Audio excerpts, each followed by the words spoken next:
복된 말씀 되게 해 주시옵소서. 우리 주 예수님의 이름으로 기도드립니다. 아멘.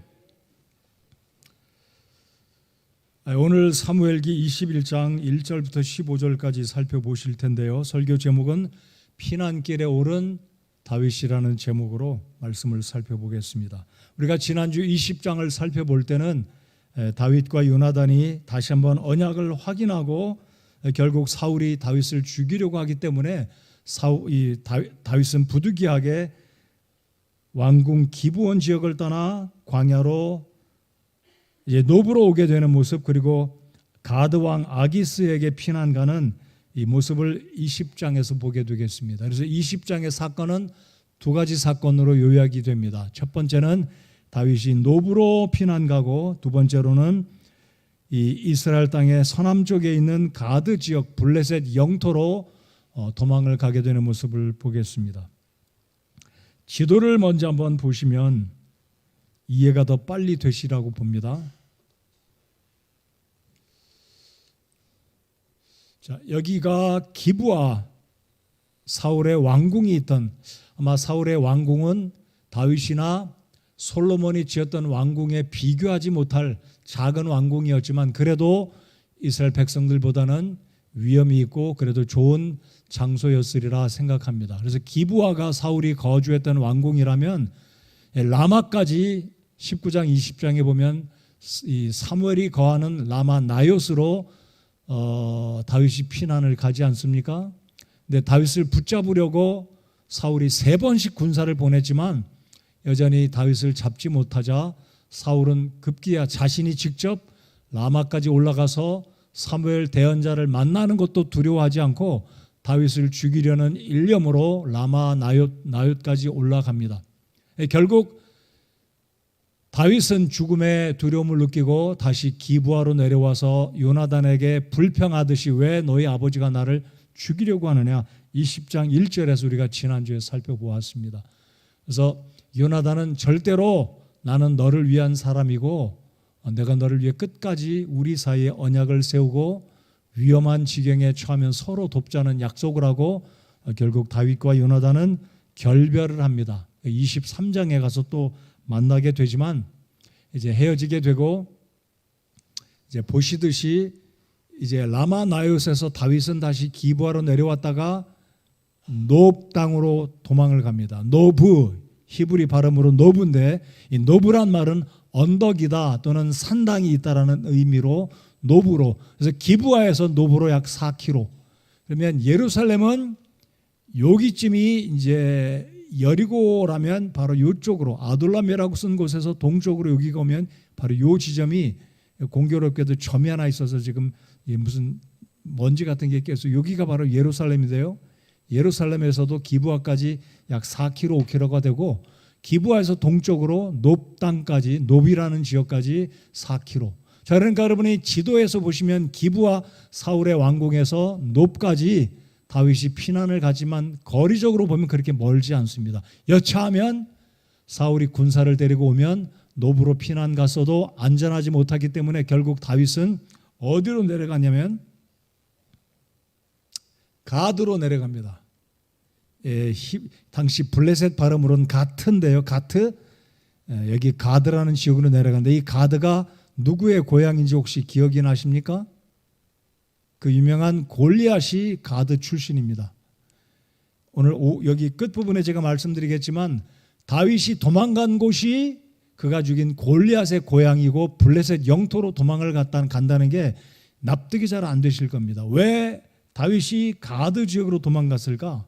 물론 이제 사무엘상 22장 넘어서 뒤로 가면 아예 다윗이 의도적으로 내가 유다 땅 어느 곳에 도망을 가도 사울의 추격에서 피할 수가 없으니까 아예 내가 블레셋 땅으로 가리라 도망을 가는 모습을 또 볼 수 있는데, 아무튼 오늘 21장에 두 가지 사건, 첫 번째는 높 땅으로 피난 간 사건, 그리고 두 번째는 가드로 피난 간 사건입니다.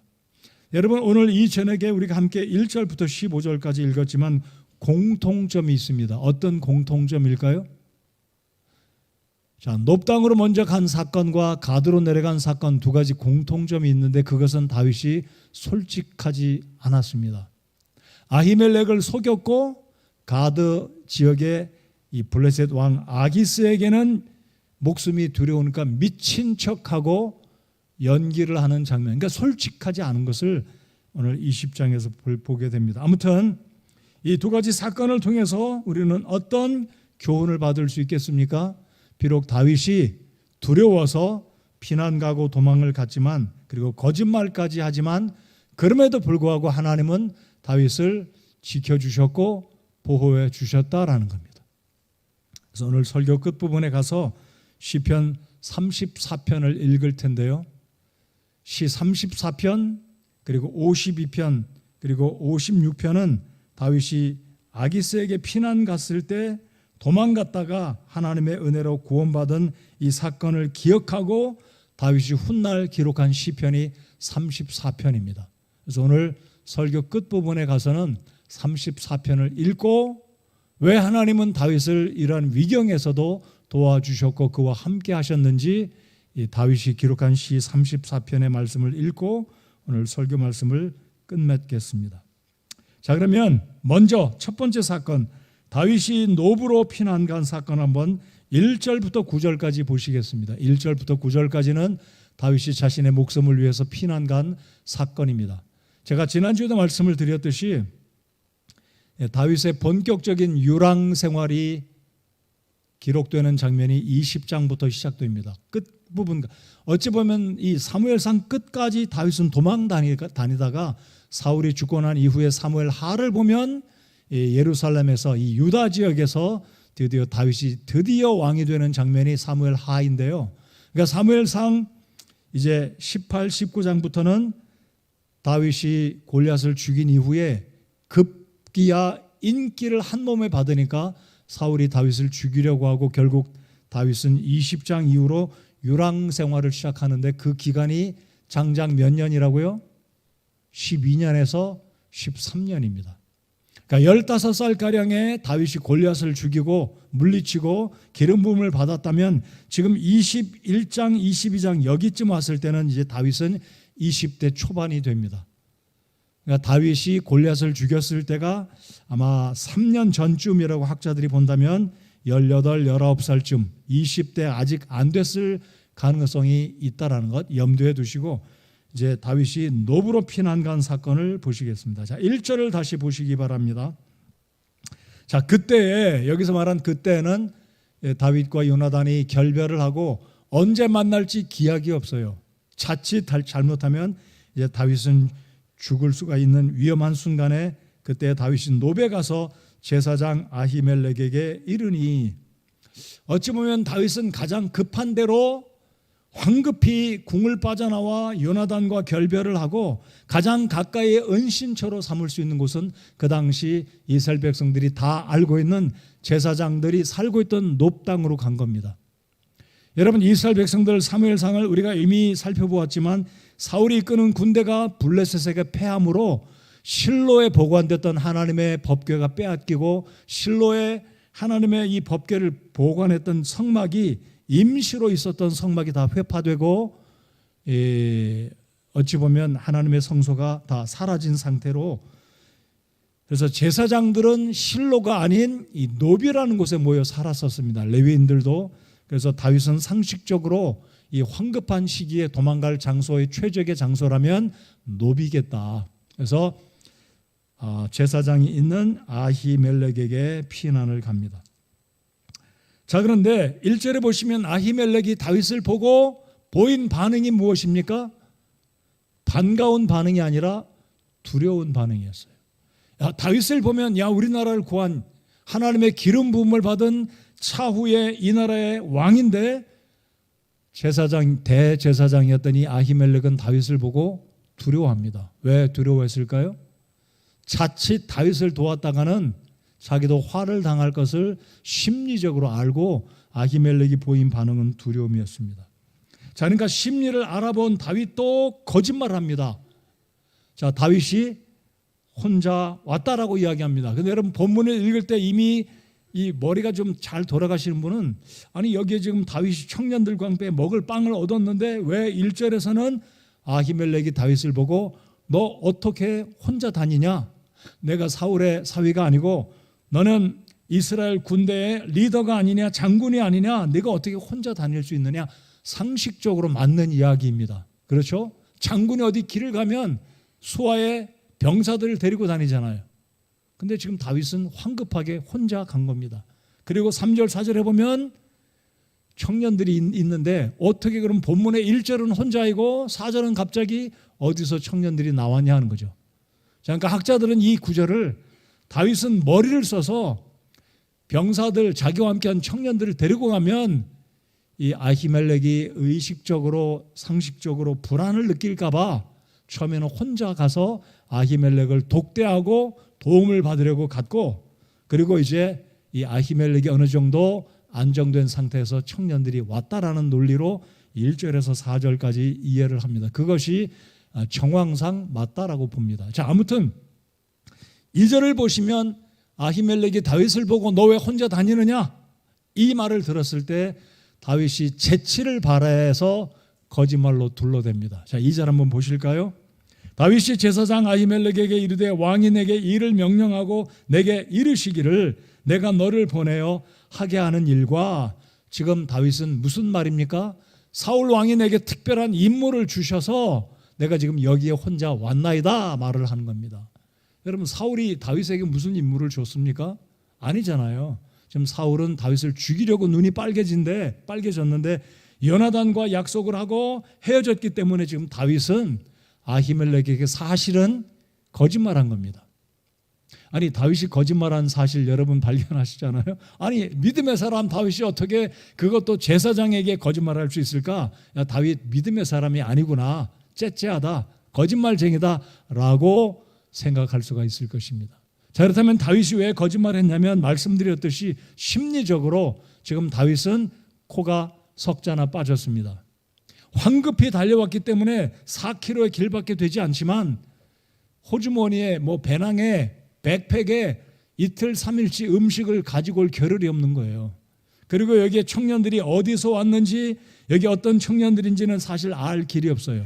그러니까 이 짧은 순간에 다윗의 무용을 알아보았던 다윗의 추종자들이 다윗을 리더로 알고 청년들, 여기 보시면 청년들이다라고 그랬으니까 아마 다윗보다 나이가 한둘이 많거나 아니면 또래거나 더 적은 청소년들일 가능성이죠. 아까 말씀드렸듯이 이때 다윗의 나이는 18, 19, 20대 가까이 육박한 시기에 이제 청년들이 다윗의 무용을 알아보고 따라왔겠다라고 생각하는 거죠.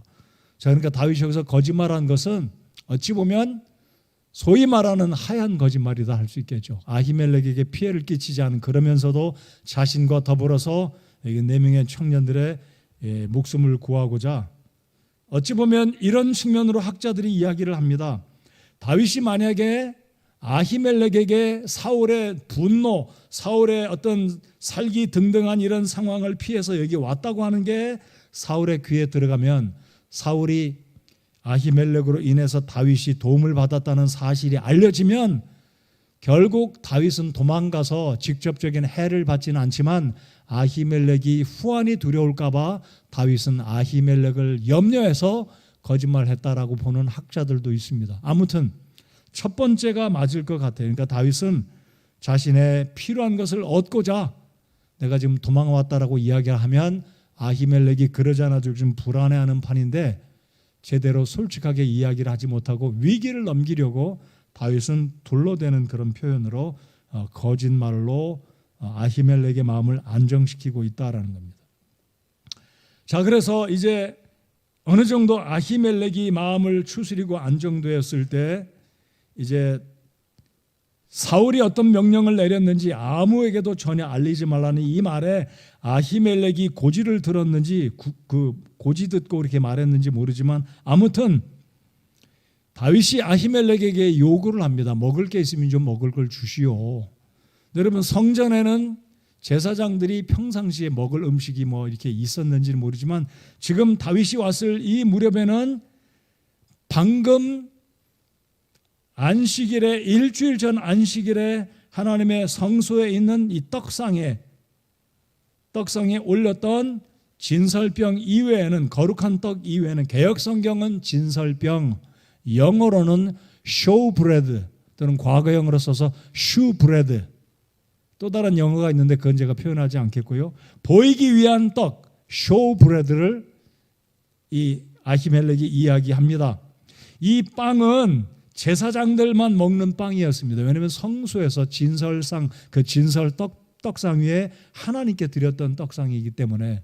그러니까 지금 아히멜렉은 내게 있는 빵이란 보통 빵은 없다. 4절에 보통 빵은 없으나 거룩한 빵은 있나니. 근데 이 빵을 먹으려면 최소는 레위인들이나 제사장들만 먹을 수 있는 빵이었습니다. 근데 특별히 예외가 있다면 다윗과 이 청년들이 몸이 정결하다면, 며칠 동안 이 성적인 어떤 관계를 하자는 정결한 몸이라면 이 빵을 먹을 수 있다는 조건으로 이야기를 하자 다윗이 아히멜렉에게 말하지 않습니까? 5절에 우리가 이 사흘 동안 여자를 가까이 하지 아니하였나이다. 청년들의 그릇이 거룩하며 참으로 이날 그 빵이 그릇에서 거룩히 구별되었을지라도 지금은 보통 방식으로 있나이다 하니, 이 의미는 제사장은 안식일 날 빵을 새로 구워서 성소에 있는 떡상에, 제가 사진을 보여드리겠습니다. 자, 떡상의 규격이 이렇게 가로 세로로 이런 규격이고, 이런 상 위에 성소 안에 보면 금향단이 있고 떡상이 있지 않습니까? 그래서 떡상에는 여러분이 보시듯이 좌우에 6개, 12개의 떡이 매 주마다 안식일을 기점으로 새로 구운 신선한 빵을 올려두고, 올려진 빵은 내려놓고 이 빵은 제사장들끼리만 먹습니다. 일반 사람이 먹지 못하게끔 되어 있습니다. 그러니까 황급하니까 다윗은 이렇게 이야기하지 않습니까? 우리가 이 청년들이 몸이 거룩하고 정결하니 이 빵은 일단 떡상에서 내려왔으니 먹을 수 있겠다. 보통 방식으로 있나이다. 그래서 이 빵을 제사장이 다윗과 그의 청년들에게 내어줍니다. 그래서 여기 보면 다윗이 이르기를 3절에 빵 5개나 무엇이든지 거기에 있는 대로, 거기란 말은 그러니까 학자들은 실로에 있던 성소가 회파돼서 없어졌을 것이라고 추측하기도 하지만, 이 3절에 있는 말씀, 거기에 있는 이 의미는 성소가 나름대로 복구가 되어서 성소 안에 지금 떡상도 있다는 것을 다윗이 염두에 두고 이야기했다는 이 말을 근거로 성소가 어느 정도 회복되어 있었을 것이다라고 추측을 합니다. 아무튼 이것은 그렇게 어찌 보면 큰 중요한 의미가 아닐 수 있다고 말씀을 드리고요. 자, 빵 5개라는 의미는 다윗을 포함해서 5명, 그렇다면 다윗과 함께 있는 청년들은 적어도 4명이다라고 추측을 할 수 있다는 거죠. 그래서 빵을 받아 먹고 허기를 멸하게 되는 이 모습을 이 3절, 4절, 5절에서 보게 됩니다. 그래서 왜 하나님은 이 다윗으로 하여금 이렇게 사울의 시기와 질투 때문에 광야로 유랑 생활을 가도록 하나님께서 허용하셨을까요? 그것은 저 개인적으로도 그렇게 생각합니다. 하나님은 다윗을 장차 이스라엘 나라의 왕으로 쓰시기 위해서 이제 청소년이었던, 비록 골리앗을 물리친 믿음의 사람인 것은 분명하고 무용이 탁월한 사람이 분명하지만, 하나님은 다윗을 빚으시고 연단시키셔서 이제 온 이스라엘의 왕으로 쓰시기 위해서 하나님은 섭리 가운데 다윗을 이 궁지로 피난 가고 유랑 생활을 하게 하셨다라는 사실을 우리가 이 본문에서 교훈을 받아야 된다라는 겁니다. 자, 그렇다면 다윗이 유랑 생활을 하게 되는 이 장면을 통해서 우리가 얻어야 될 교훈은, 여러분, 다윗이 지금까지 잘못한 게 뭐가 있습니까? 부모에게 잘못했나요? 형들에게 잘못했나요? 그리고 사울에게 잘못한 게 뭐가 있습니까? 자기 부인 미갈에게 잘못한 게 뭐가 있나요? 아무것도 없었습니다. 이따가 설교 결론에 살펴보겠지만 다윗은 잘못한 게 사실 없었습니다. 그렇다면 왜 하나님은 다윗을 사지로 몰아서 이렇게 유랑 생활을 하게 했을까요? 여러분, 유랑이란 말과 피난은 다릅니다. 피난은 정례가 되면 돌아올 수 있는 기약이라도 있죠. 피난은 목적지라도 있죠. 근데 유랑은요, 목적지가 없어요. 이제 22장에 가면 다윗이 그 유명한 이 아둘람 굴로 도망가는데, 다윗은 사실 13년간 목적지가 없었습니다. 심지어 요단강 동편으로 이방까지, 자기 할머니 집 룻이 살았던 친척 집까지 도망갈 정도고, 아까 말씀드렸듯이 블레셋까지 도망가야 되는 유랑 생활합니다. 쉽게 말하면 동에서 자고 서쪽에서 잠자고 동가식 서가숙, 기약이 없는 유랑 생활로 하나님이 다윗을 몰아내셨어요. 광야로 몰아내셨습니다. 왜일까요? 하나님은 다윗을 빚으시고 훈련시키시기 위해서다.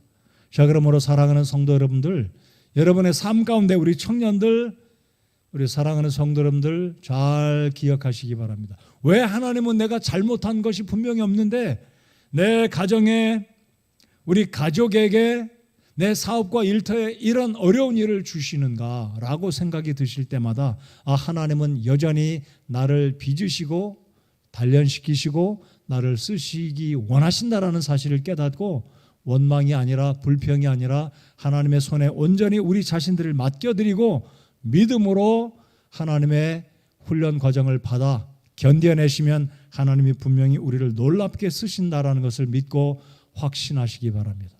바로 그것이 욥의 고백이었습니다. 여러분, 욥이 1장에 보면 욥과 같은 의인이 없다라고 하나님이 사탄 앞에서 욥을 증거해 주시지 않습니까?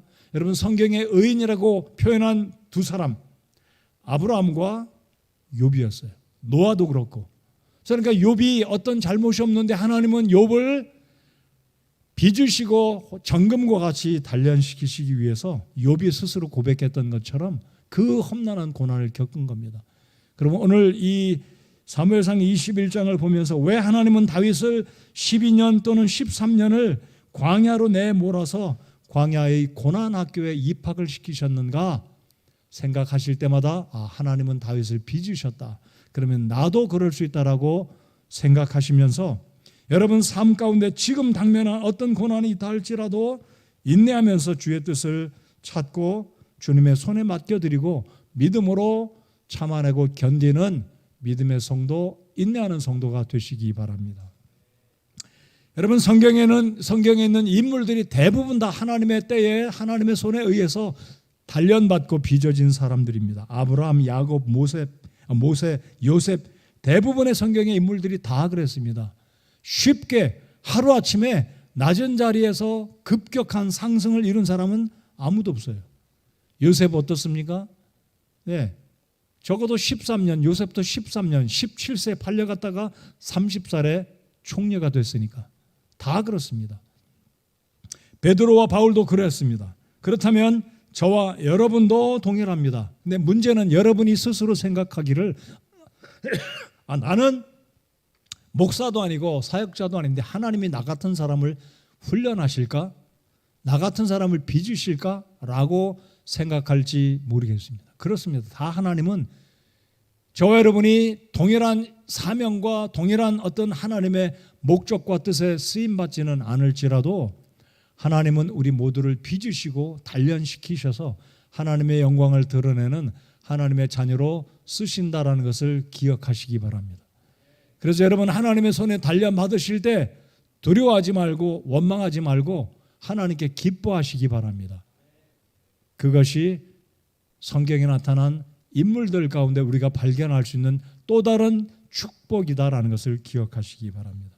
그래서 다윗은 이렇게 노브로 피난을 갖고 이제 육신의 굶주림의 문제가 해결되었습니다. 자, 그 다음 구절에 보시면 8절에 여러분, 사울의 손에는 창이 있었습니다. 늘 있었습니다. 지난번에 말씀드렸듯이 집에서 쉬고 있는데도 사울은 창을 만지작거리면서 기회만 오면 다윗을 죽이려고 했던 사울이 아니었습니까? 근데 정작 다윗은 사울의 군대의 장군이었는데 창 하나 없이 도망을 나왔다는 게 말이 됩니까? 그랬습니다. 창이 없었어요. 무기가 없었습니다. 근데 오늘 여기에 보면 아이러니하게도 다윗이 드디어 골리앗의 칼을 다시 손에 쥐게 됩니다. 자, 8절을 보시겠습니다. 다윗이 아히멜렉에게 이르되 여기 당신의 손 안에 창이나 칼이 없나이까? 왕의 일이 신속함을 요구하므로 또 거짓말합니다. 8절 또 거짓말하잖아요. 사울이 내게 신속한 일을 명했기 때문에 근데 내게 무기가 없다. 당신에게 무기가 있으면 내게 무기를 주십시오.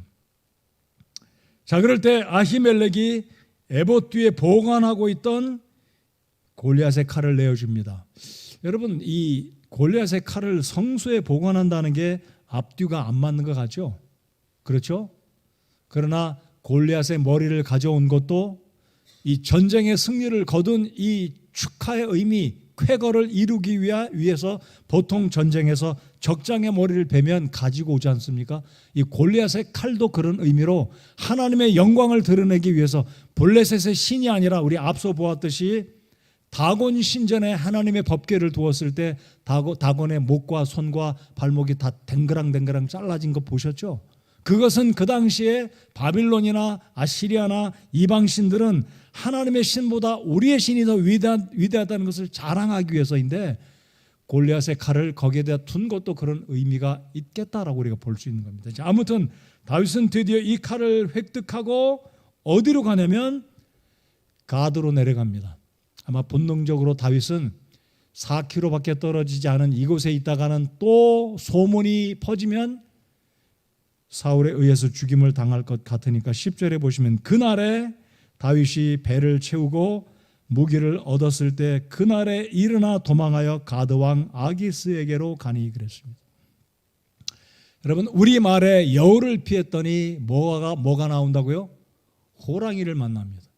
산 넘어 산입니다. 지금 왜 다윗이 하필이면 블레셋의 가드로 아까 말씀드렸듯이 그것도 골리앗의 고향으로 갔는지 저는 알 길이 없어요. 여러분 알고 계십니까? 좀 알려주세요. 알 길이 없어요.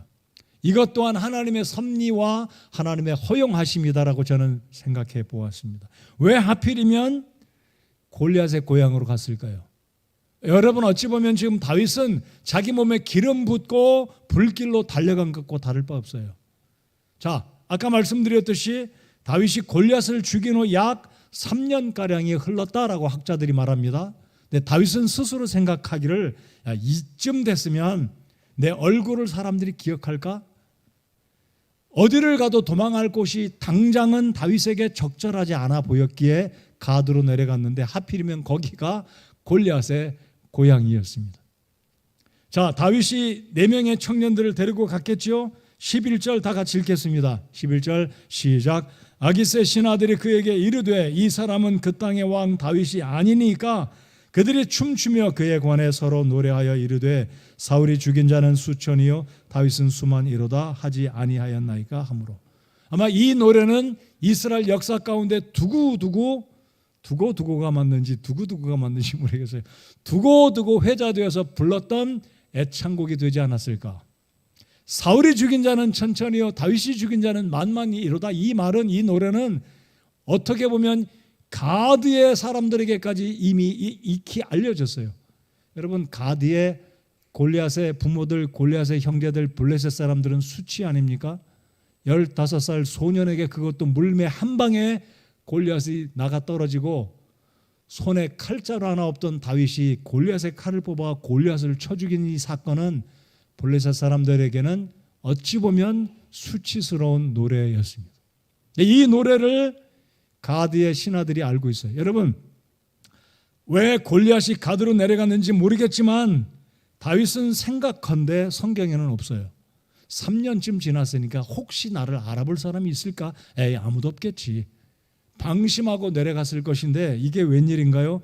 신하들이 딱 알아본 겁니다. 아기스 왕은 몰라봤어요. 첫눈에 아기스는 다윗을 몰라봤지만 신하들이 아기스 왕에게 진정한 어떤 충고의 말을 주지 않습니까? 여러분 다음에 보시면 또 이런 충고가 나오는데 시글락에 거하던 다윗이 블레셋이 이제 이스라엘을 사울을 치러 올라갈 때 다윗이 내가 그 전쟁에 동참해서 왕을 돕겠다고 했을 때 그때도 블레셋 왕들이 진언하지 않습니까? 아닙니다. 이 사람 데려가면 갑자기 돌아서서 당신을 죽일 수 있으니 천만에 이 사람은 안 된다라고 하지 않습니까?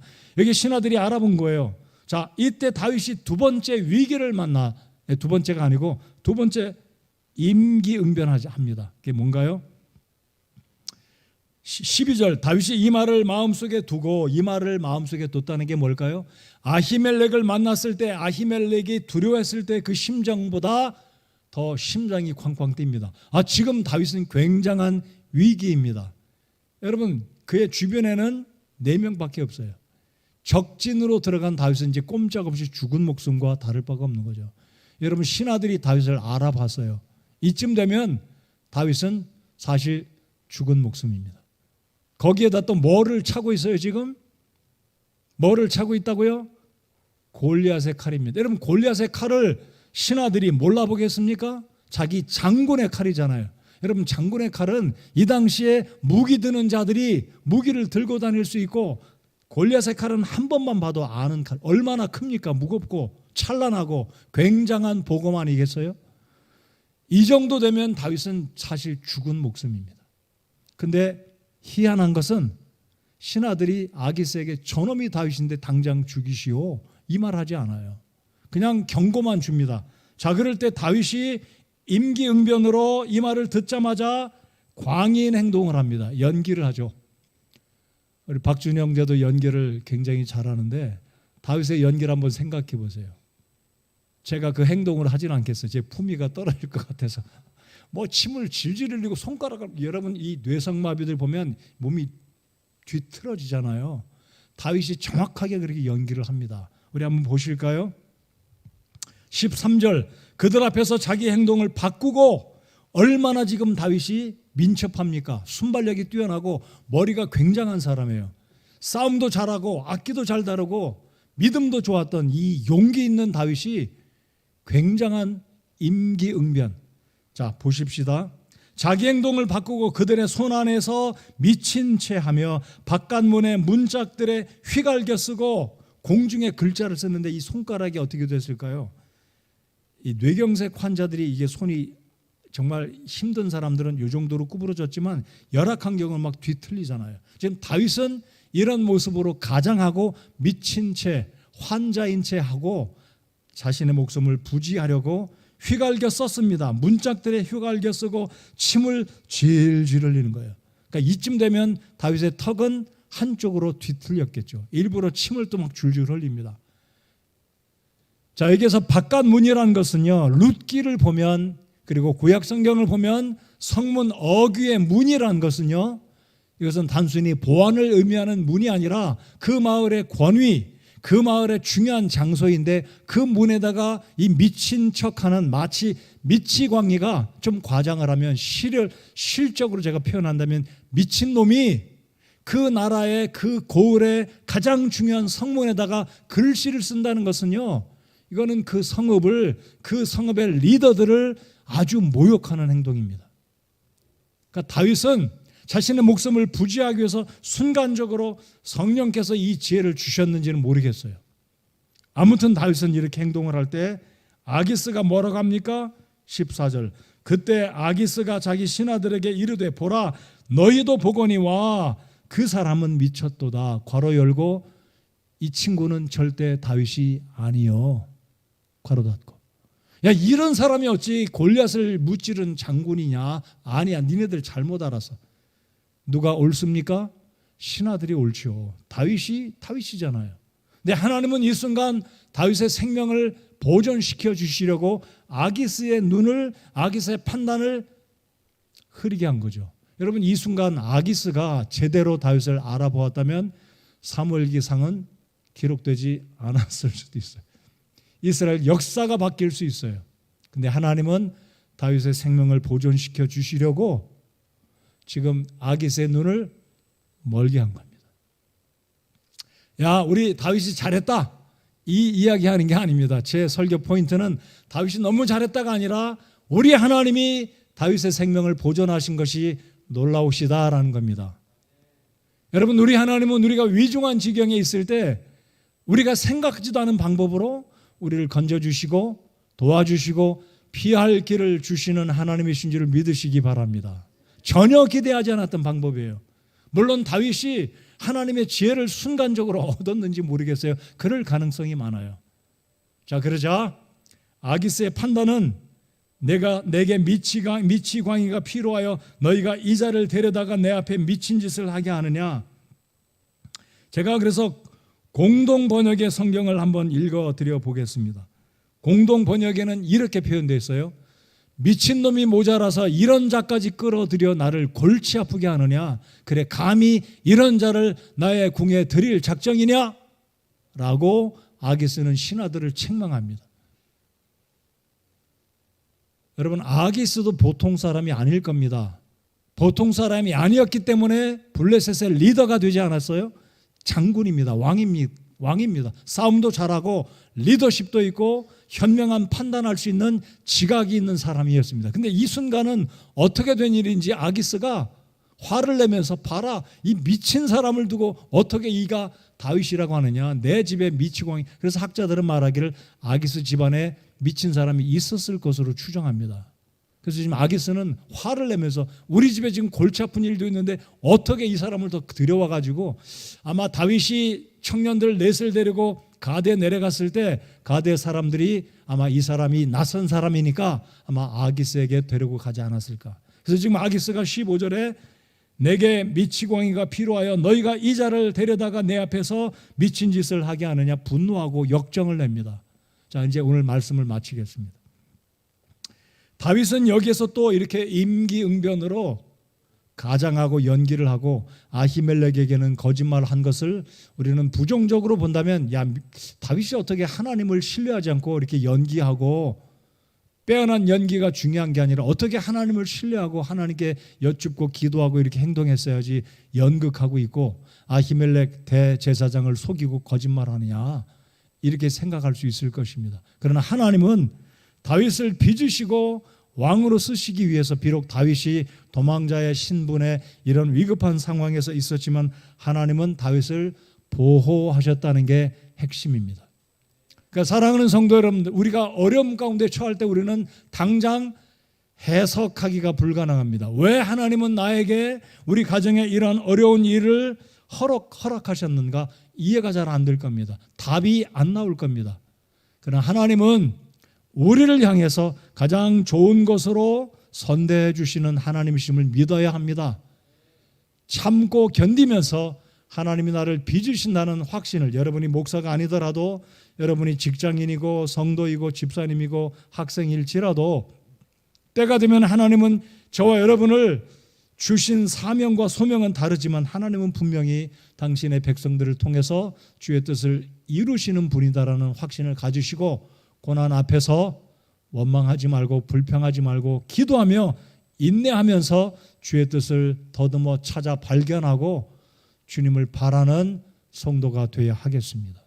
자, 시편 34편을 한번 열어보시기 바랍니다. 자, 기억하십시오. 34편은 이 다윗이 아기스를 만났을 때 성경은 아비멜렉이라고 합니다. 아비멜렉. 네, 아비멜렉은 블레셋 사람들이 쓰는 용어입니다.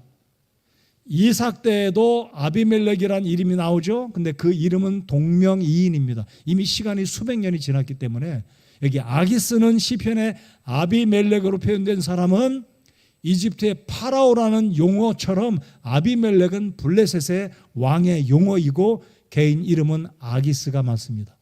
이해가 되셨죠? 자, 그럼 34편 12절로 15절까지 같이 읽겠습니다. 다 읽으면 좋겠지만 12절로 15절 3절까지만 4절만 읽겠습니다. 자, 읽겠습니다. 이 말씀을 읽을 때 다윗의 고백이 저와 여러분의 고백이 되는 심정으로 이 말씀을 읽겠습니다. 자, 시작.